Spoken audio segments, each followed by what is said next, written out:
This is the Aurelius Podcast, episode 43 with Tom Greever. I'm Zach Naylor, co-founder at Aurelius, and your host for the Aurelius Podcast, where we discuss all things UX, research, and product. This time, I got a chance to chat with Tom Greever, author of Articulating Design Decisions. Tom joined me to discuss an ever-recurring theme on our show about understanding business and stakeholders to make you more successful in your UX and research work. He's got some really cool personal stories he shared with us about how he came up with his approach for sharing design decisions to have a greater impact and ways you can start to apply them to your work and get more buy-in for the design and research decisions you share with your team and clients. Once again, this show has a lot of very practical tips you can start doing tomorrow to help you be more successful UX, product, or research person with the teams you work with. The Aurelius Podcast is brought to you by Aurelius, the powerful research repository and insights platform. Aurelius helps you analyze, search, and share all your research in one place. Check us out at aureliuslab.com. That's aureliuslab.com. Okay, let's get to it. Hey, Tom. Hey, Zach. How's it going? I am doing pretty good, all things considered. It's a crazy time here in the U.S. So for those folks listening, we are but a day, I think, away from the election. So there's there's just a lot going on in our country right now, but I'm pretty good. How about you?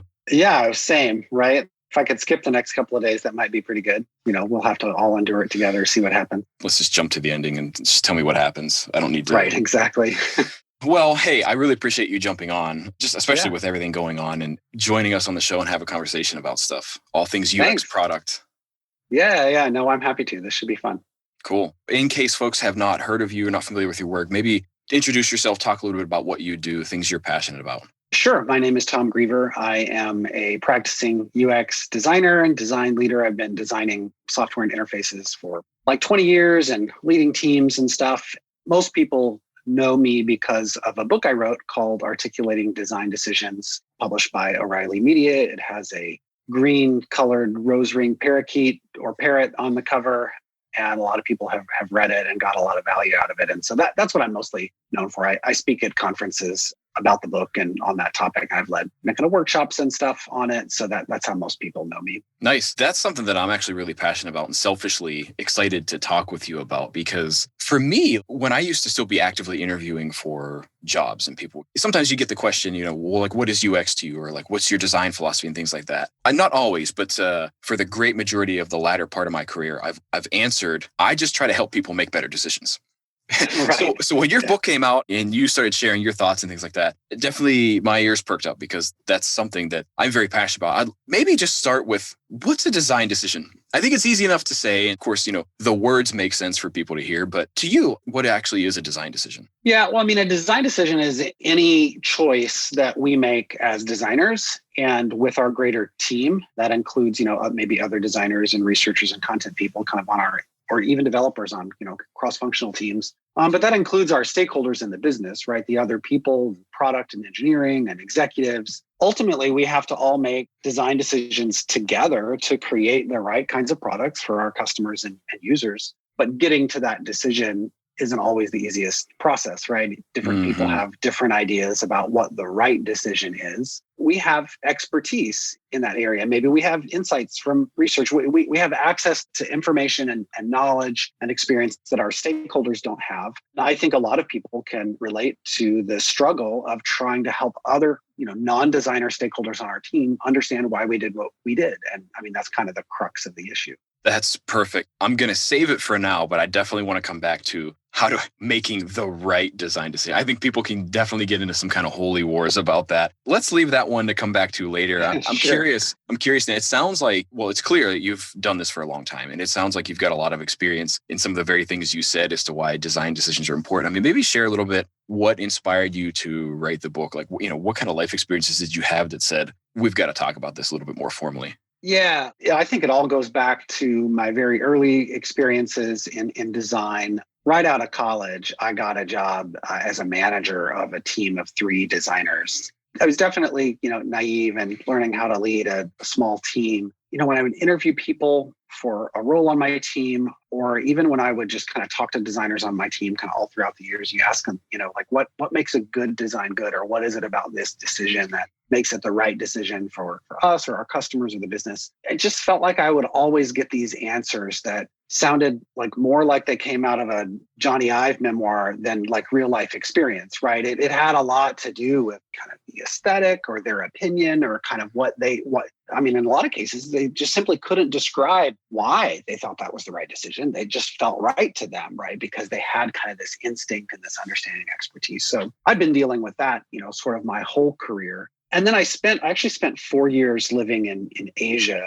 with my wife, and we taught at a university there. And I was teaching, business communications and marketing and advertising and design, while also pursuing a master's degree in intercultural communications, which is a bit of like, kind of a mix between anthropology and communication. So it was very relevant to UX in surprising ways. But when I came back to the States and started working again in the design industry, it hit me that these differences and the things that I learned about cross-cultural communication and basically trying to help people from other cultures understand why we do what we do or how to communicate, that it was the same kind of divide that you have on cross-functional teams between product and engineering and design and business, right? There's a different language there. There's kind of different cultural expectations. And so that perspective really helped me realize that, this is really just a communication problem. This boils down to humans having to talk across those divides and figuring out how to make decisions together. Anyway, long story short, I was asked to speak at a conference local to me. It was a small local conference in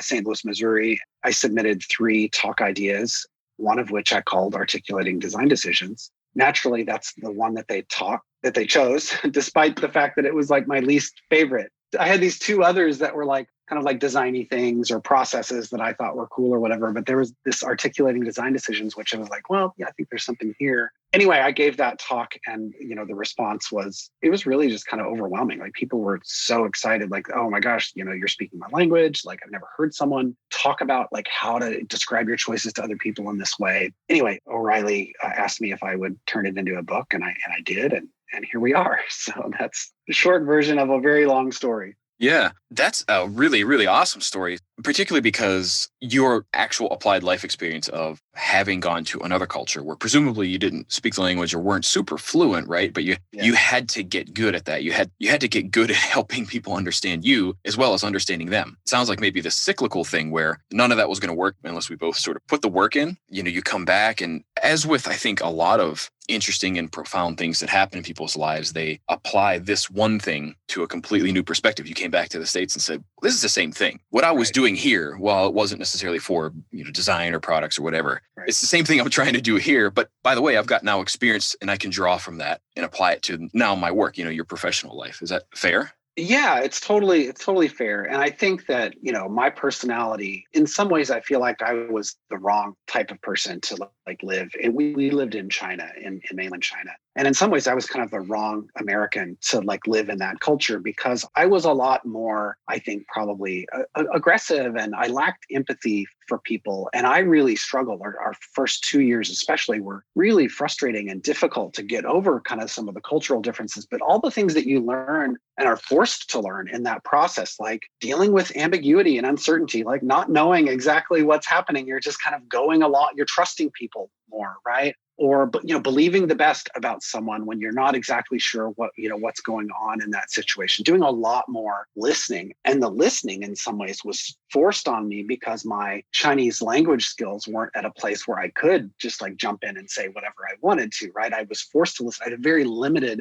vocabulary, and so all those experiences, when I brought them back to the States, that very much kind of shaped my worldview and I think changed my personality and approach to relationships in a really positive way. And when you start applying those kind of same techniques to your work relationships or even your personal relationships, it just became obvious to me that those skills were transferable and couldn't have probably asked for a better solution, I think, to a problem that I had struggled with. Whereas before, maybe I was looking to just like cram my ideas down someone else's throat, right? Now I approached it with a much greater degree of like empathy and listening and really trying to understand the people that I was working with in order to arrive at the best solution, right? And it's a lot harder to do that if that's not your approach. What an awesome story to share there, right? And think of it, what a concept. You were forced to listen more. You didn't have any other choice. You had to. It was almost as if fate gave you exactly the thing that you, as you described yourself, needed to be better in this other area without having even realized that that's how it was going to impact you later on.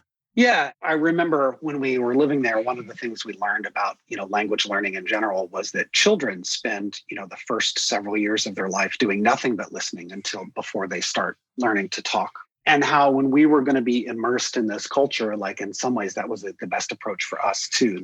And there are schools of thought out there for language learning that like you spend the first couple of years not even trying to speak the language or write it. All you do is just listen. I mean, that was definitely an interesting thing that I didn't expect, to be kind of the output and the result of that experience of living in Asia. But what's also interesting to me about it is that you see the same overlay from UX and kind of research and user-centered design, but on top of our stakeholder relationships. So in some ways, it's the exact same concept of wanting to use our skills, observation, trying to understand how people expect to use software, doing interviews and talking to people and like going out and doing field work to try to get a sense for like, what is the entire system here? What's the context in which people use our software and how can we make that better? Those are the same kinds of skills, actually. And all of those things are also then applied to our relationships with stakeholders. We spend a lot of time doing that for users and customers. And it turns out we can use those same things in our observations of our stakeholders and understanding where they're coming from and what is the context that they just came from some other really stressful meeting, right? How does that affect their conversation with us? So you don't have to go live in China for 4 years to be able to apply some of this thinking. It's the exact same things that we see in our industry, but applied to a different relationship. This is no surprise to me. And I kind of saw it coming when you started sharing this last bit that this is coming back to no design tactic, no method, no tool, no process, but relationships and people. Again, for anybody who listens to our show frequently, everything we do comes back to this. More specifically, it often comes back to understanding the people you work with and for just as well as you claim to do or try to do with the people you make things for, your users or your customers. And that's exactly what I heard you just say there. Yeah, I mean, stakeholders are people too, right? They're human. They have needs, they have emotions, they have context and expertise about domain knowledge that they bring into the conversation and the relationship as well. And we have to understand that. We spend a lot of time trying to develop empathy for users and customers, but I don't think we often enough apply that same level of thinking to our stakeholder relationships, the other people in the business. We could build the absolute best product for customers and users and have done all the best user research and understand exactly what their needs are. But if we fail to do the same thing for our stakeholders such that we can't get their approval to move our work forward, then it doesn't matter. It's literally not going to make a difference in the lives of the customers if we can't apply that level of thinking to our relationships with stakeholders to earn their trust, to get their support so that we can move forward. Otherwise, our project is never going to see the light of day, right? It's never going to have the opportunity to help people in the way that we would hope. I'm nodding violently in agreement because this is just, it makes so much sense. And I think it really distills down a lot of what we talk about on our show. And we hear from a lot of really smart people like yourself. So I think it's clear how you make the connection between what you're saying and how you articulate design decisions better. But I'll just ask this question directly. How does doing this help you better articulate a design decision in the way that you defined it earlier? Yeah, well, in the one sense, there's knowing that there's a problem, and like just understanding that there is a problem is like, half the battle, right? But I think there are things that we can do. I mean, ultimately, if we have a communication problem, we need to figure out how to close that gap, right? Some of it is vocabulary and kind of education and advocacy work for design and user-centered design in particular. But even in organizations that are relatively mature, it's still difficult for an individual designer to help someone else understand their thinking. We have expertise in this area. We could use the word intuition if we wanted, but I'm convinced that all intuition is born out of other experiences that we had, right? We designed it wrong one way 10 years ago, and now we know better. And maybe we're forgetting what caused us to kind of like make that mental model shift in our heads in order to design it the right way later, right? We have to be able to connect those dots for people if we expect them to support our decisions. And so the first thing we have to do is really understand our own thinking. right? First to ourselves. If we can help ourselves understand our thinking, we'll be better prepared to communicate that, to share it and articulate it with other people. Yeah, great advice. Understanding yourself, examining your own thinking, your own motivations, your own ambitions, how you arrived at this thing that you expect other people to listen to first is really, really important. That self-awareness, it's just so critical. And anything I feel like you are going to do or be successful in life, and just as true in our industry, UX research product.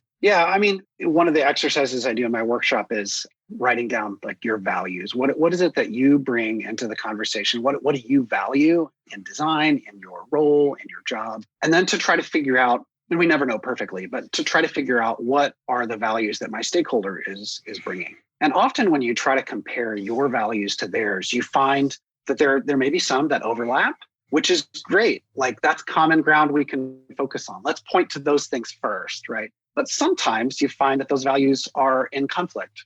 And that's an opportunity for us to go, okay, this is something that I value, but it's in conflict with my stakeholders' values. So either I need to find a way to like reframe my decision such that it appeals to their need and value. Or it may just simply be that my value system isn't as relevant as theirs, right? Sometimes we have to make that choice too. But you can't do that unless you've actually taken the time to think about, what are you bringing to the conversation? What are they bringing? And how can we find that overlap? How can we frame our work so it appeals to them and their needs? It's too easy to just go in and present something like, okay, here's why I did what I did from my perspective, right? But that's not going to be effective with that other person. Yeah, they're not going to be able to relate to that. You're not doing anything to help them relate to that, which is really, really important. But, so I want to dig in a little bit on the one thing you said, though, where maybe their value system just isn't the same as mine. Or maybe mine's not as relevant to theirs.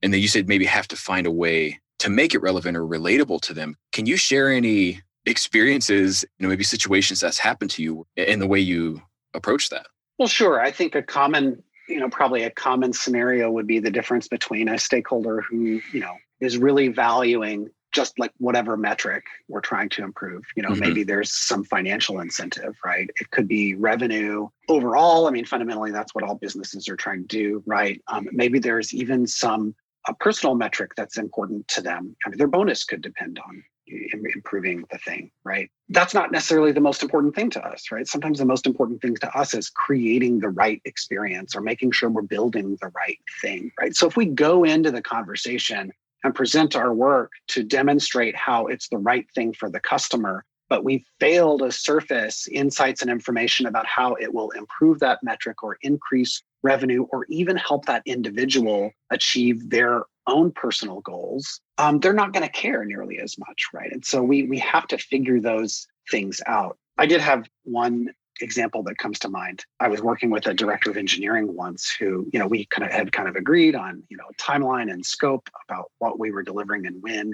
And we were building a brand new application to replace an existing app. All of a sudden, it seemed like out of nowhere, he started really pushing us on deadlines and trying to cut scope and how could we change stuff. And I would go back to him and be like, hey, this was our agreement. Is anything, is something changed here, right? Oh, no, it's fine. Yes, we could still do that. He kept getting more and more aggressive and like pushy on it. So finally, I just asked him, hey, how does this project affect you like personally, like in your job and your role? How's our progress or what we're working on affect you? He told me that at some point there had been kind of an organizational change and he had adopted the budget for both the maintenance of the old project as well as the budget for the new one, right? And so their company was paying my team a lot of money to build this brand new app.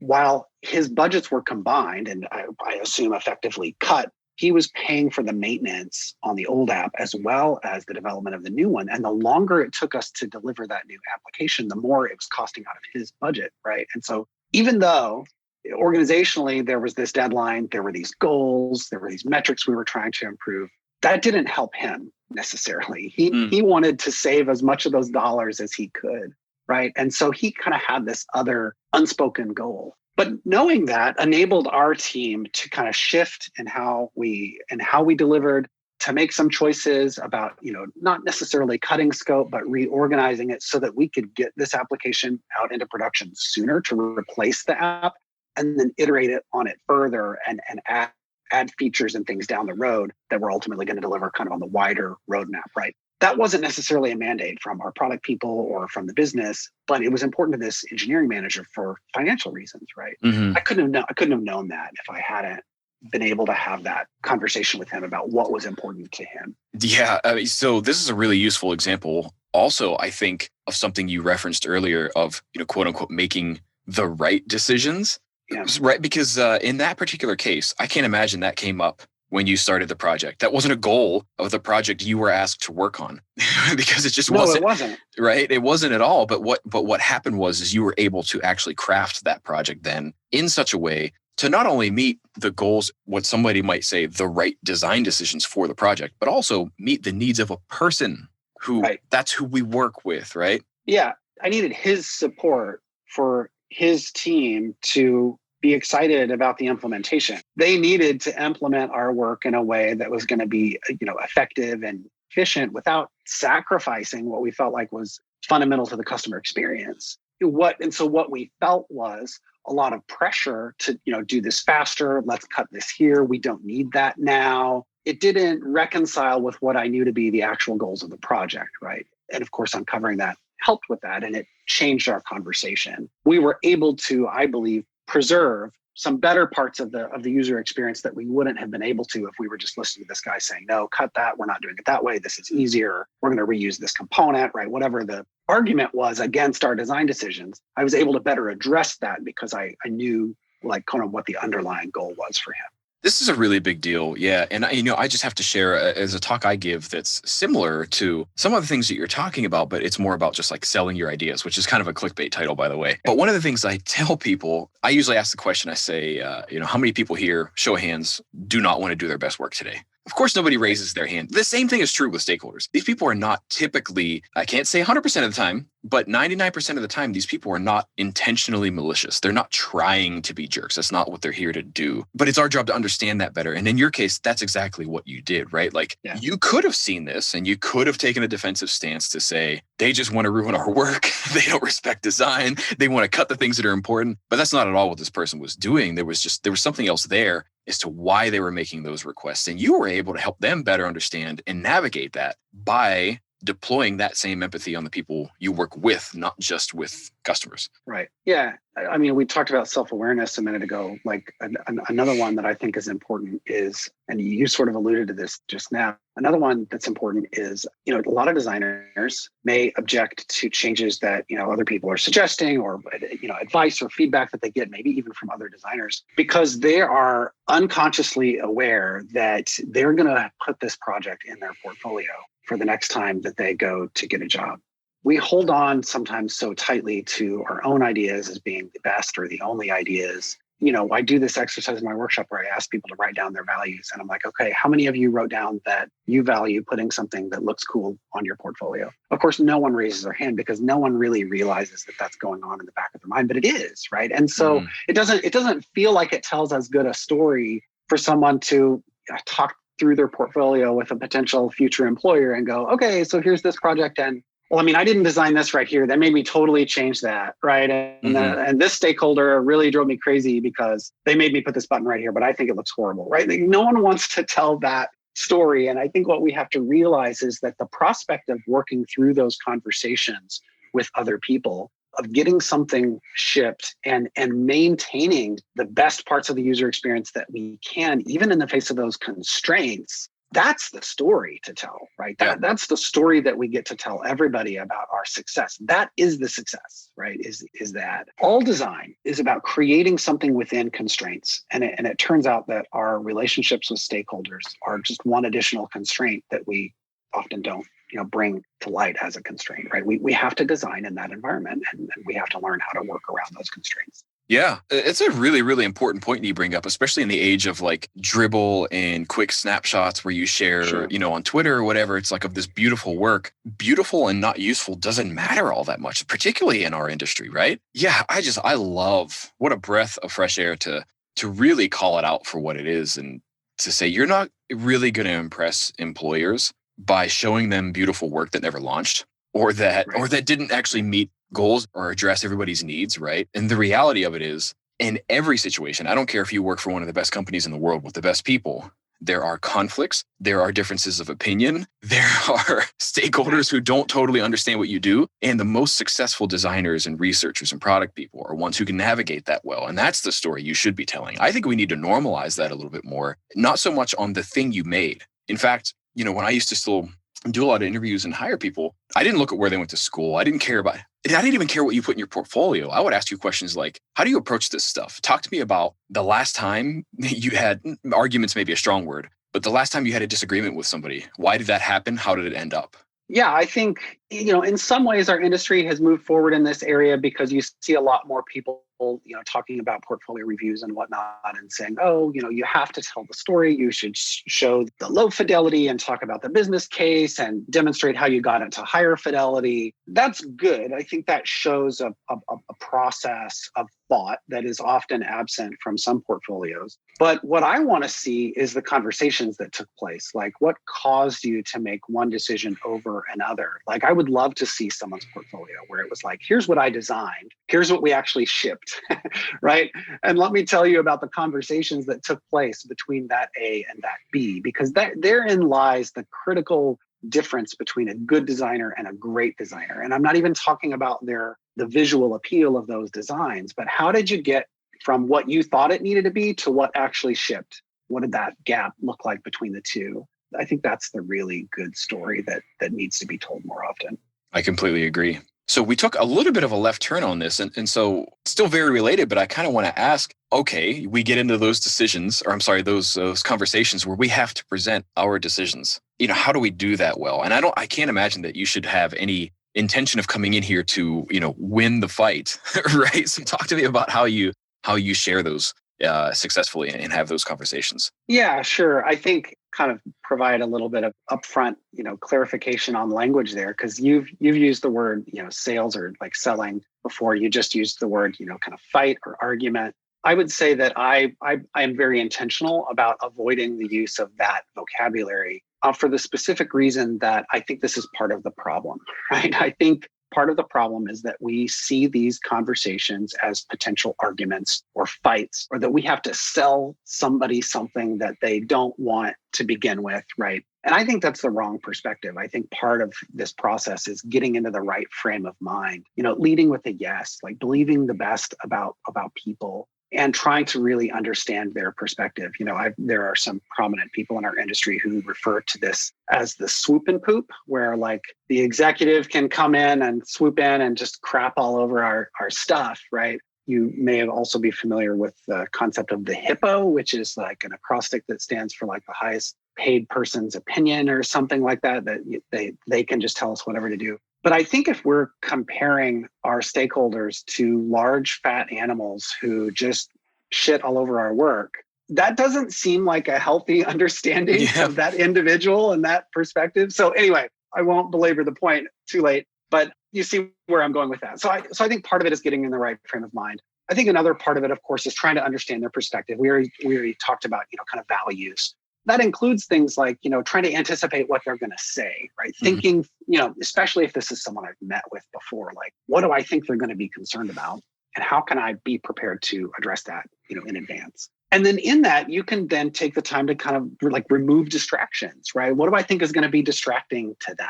Okay, if someone is really distracted by high fidelity design and they're going to obsess over like a drop shadow when it's not time to do that, well, then that's not what I should bring to the conversation. On the other end of the spectrum, some people are distracted by low fidelity designs, right? Wireframes. We should know enough about the people that we're working with to provide them with the right level of involvement in our process that's appropriate given where we are at the time. And we just need to take a few minutes really just to think about that, right? Those are a big part of it. And then you just need to uncover your own thing in the process. Try to be sure that you understand your own thinking so that you can be better prepared to talk to someone else about it. Two very important things I took away from what you said. The first one is, you said it almost too casually, which is why I want to stop us and talk about it. You said, understand the people I'm working with to know what's appropriate to bring to them and how to work with that. That's our job. I don't think enough people do that. I think that we get so focused on our craft, our processes, our tools, our approach, that we don't spend either A, enough, or B, any time understanding the people we work with to understand. It's just like a partner, right? Yeah. you don't have a successful relationship with any partner, romantic, friend. It doesn't matter unless you understand that person and you know how to work with them, right? The same thing ought to happen with the people we work for and with, stakeholders, teammates, executives, doesn't matter what it is. Now, you don't always get a chance to understand like people at an executive level as well, because their time is pretty stretched. But I think that's really important. One of the things that you said there. Yeah, it is. And I like purely from a practical level, that means starting the conversation with a demonstration that you do understand that, right? So like one of the big things that's missing from a lot of conversations that I've been a part of in the past is just setting the context for the stakeholder, right? Like the first thing we need to do is let them know, like, okay, here's what we talked about last time. Here's what the goal is for this part of the project. I'm reminding you of that. I'm not going to assume that you remember what that goal is. Here's the goal for the conversation, right? This is what success looks like in this meeting. And here's where we are in the process, right? This is the fidelity you can expect. This is the kind of feedback we need from you. This is the kind of feedback we don't need from you, right? Like we need to bring them up to speed as quickly as possible to make sure that they're set up for success. I mean, really, that's what it is. We need to make them successful in this conversation. And so many conversations go off the rails because we show up and we just go, okay, here's a pretty picture. Let's look at it and talk about it. And we just jump right in. And we assume that they're remembering all the important things that they need to remember to be successful in that context. And they aren't often. Yes, huge. Kind of riding the coattails of this relationship analogy. You walk up to somebody on the street, will you marry me? The answer is going to be no. They don't know anything about you. You don't know anything about them. You haven't even demonstrated you know anything about them. Why in the world? There's a reason people would say no, right? So to just show up, in the world that we do and say, here's the thing I think you should do. Wait a minute. Why? What are we trying to achieve? How did you get here? Can you help me understand? Like if you've not done any of that, your chance of success, I feel like, is very, very slim. It seems like they should remember, and maybe they should. But, a lot of the people whose support we need to move forward with our projects, they're constantly context switching. They just came from a completely different meeting about a completely different product. We're looking at the same product every day, day in and day out. And we're completely absorbed in what we do. So it's easy for us to jump right in. It's much more difficult for someone who isn't in that world to be able to do that, right? And so if we just go straight to like, here's the solution, they're immediately going to start questioning the solution, right? We need to go back 3 steps further for them. And it doesn't have to be long. It doesn't have to be complicated. But if we fail to do that, then we're not setting them up to be successful. Yeah, absolutely. Here's a question I have. Let's say you've done all the hard work. You've understood them. You set the stage, helping them see the context. Do you have any advice for when somebody still says, no, I don't think we should do that?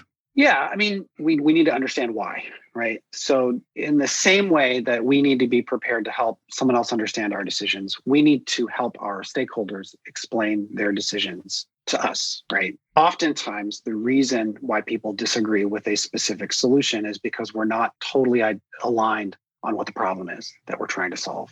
It's really common for people to either forget what problem we're trying to solve, and just realigning on that kind of makes some of that go away. Or it's also common that the problem has changed even slightly, right? At the beginning of the project, we agreed this is the problem statement, this is the goal, this is the thing, the metric we're trying to improve. 3 weeks in, that person has gone to a different meeting where they made different business decisions and it's modified slightly, but they haven't talked to us about that yet, right? And so we also need to be constantly engaged with them on the problems that we're solving, the metrics we're trying to improve, and making sure that's still real. Those are the really common ones. The short answer is, if someone says no, I would like to think that given the same set of information, a lot of us would make similar kinds of decisions, right? So if we're really not aligned on some, major parts of the design that are important enough for us to feel like we want to push back on it, then that's a signal to me that we need to take a couple of steps back and figure out where we're missing each other, right?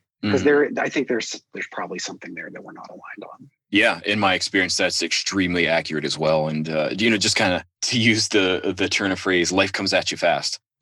So, right.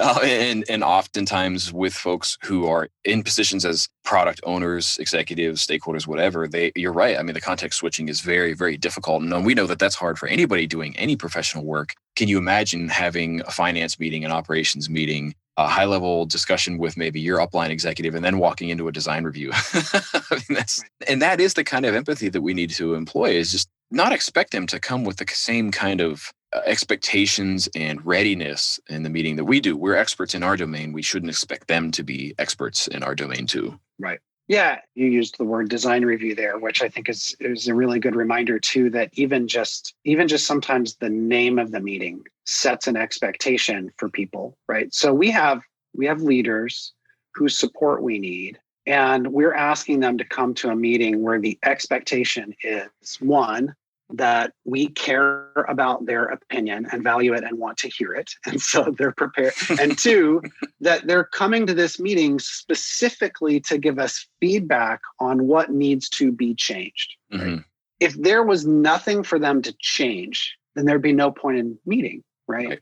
And so a lot of people show up to these conversations with the expectation that they're going to get to talk and tell us what they think, and then we're going to go make their changes. And so sometimes just naming the meeting differently, setting those expectations differently, helping people understand what we do and don't need from them, and then giving them the time and space they need to process it, to listen to them, to ask good questions, just making someone feel listened to and valued, right? Validating their expertise and their opinion. Sometimes just doing that will make some of those disagreements go away because now they've been heard. And we have the opportunity to go, yes, that's a really good point. I'm glad you brought that up. Let me make a note of that and I'll go back to the team and see, if that needs to influence our work. Instead, we often go in expecting to go, okay, that's a really good point. I'll change that. Right. And that's not necessarily the outcome that has to happen, especially if you make them feel good about what they brought. Totally. Again, a lot of what you were describing to me just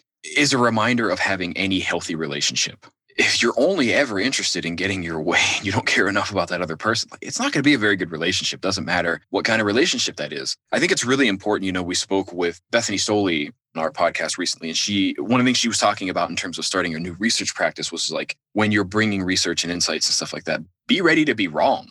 Walk into this being very comfortable and almost maybe not expecting, but being just very prepared to be wrong or have learned the wrong thing or having your mind changed. If you're not open to that, I think it's going to be, as you said, sort of a very combative conversation as opposed to let's figure out the right way forward. Yeah. Our job is to make the right decisions together. It's not to make our decision. Just because we have expertise doesn't mean that that we have expertise in a specific niche, whether that's, research or content or design, doesn't mean that our stakeholders' expertise isn't valuable. It doesn't mean that they don't have good points. So yeah, we absolutely have to go in there sort of being open-minded and knowing that there may be a different solution. So our job isn't to go into these conversations and receive feedback. Our job is to manage this conversation, to facilitate story with our stakeholders that is going to help us to arrive at the right decision. So we're not there to get feedback. We're not there to make changes. We're there to manage the conversation. And if you see your role as being more of a facilitator, then you're going to be more likely, I think, to really channel that into a positive place so that you can get the result that you need. And I think fundamentally we will result, in your opinion or in your expertise, probably being more highly valued than if you just were pushing back against what someone else is suggesting. That's really great advice. I think that's really, really important stuff to keep in mind. For anybody, it doesn't matter how much experience you've got, that's something that we can all, again, we can work on ourselves to bring it back to the people we work with and for, and hopefully be a little more successful with this. I want to ask you if I were to have forgotten everything we talked about, but somebody came up to you and says, well, can you give me the gist? What's the most important thing I should take away from the conversation that we had? What do you think that would be? That stakeholders are people too. We have to see the people that we work with as human. They have things going on in their life that we'll never know about, right? They have stuff that they're bringing to these conversations that may have nothing to do with us. And the more we can do to kind of let go of our desire to control and hold on to our own decisions and instead see them as human, to believe the best about them, right? To really kind of listen and take their perspective and allow it to inform the kinds of decisions that we make, I think the more successful they'll be. Wonderfully summarized. That was excellent. Excellent advice too. Again, for anybody, it doesn't matter how much time or experience you've put into this thing we do, building products, experiences, and stuff like that, doing research. I know we're coming up close to the end of our time, Tom, and I want to be respectful of that for you. So I'm curious, is there anything that you want to share with folks that we haven't covered today? Not really. I don't think so. I mean, you can obviously pick up the book. It's called Articulating Design Decisions. It's actually 5 years old now, and we just released the second edition this past summer. So there's a brand new edition out there. I love to hear from people and to hear stories of what works and what doesn't. So if you pick up the book or you watch one of my talks, that I've given at conferences that are online, I would love to hear from you, on social media or email. You're welcome to contact me through my website at tomgreever.com. I enjoy hearing how the book has helped people, and I'd love to hear from you too. So don't be a stranger. Awesome. We'll make sure to have links to all that stuff in the show notes, of course.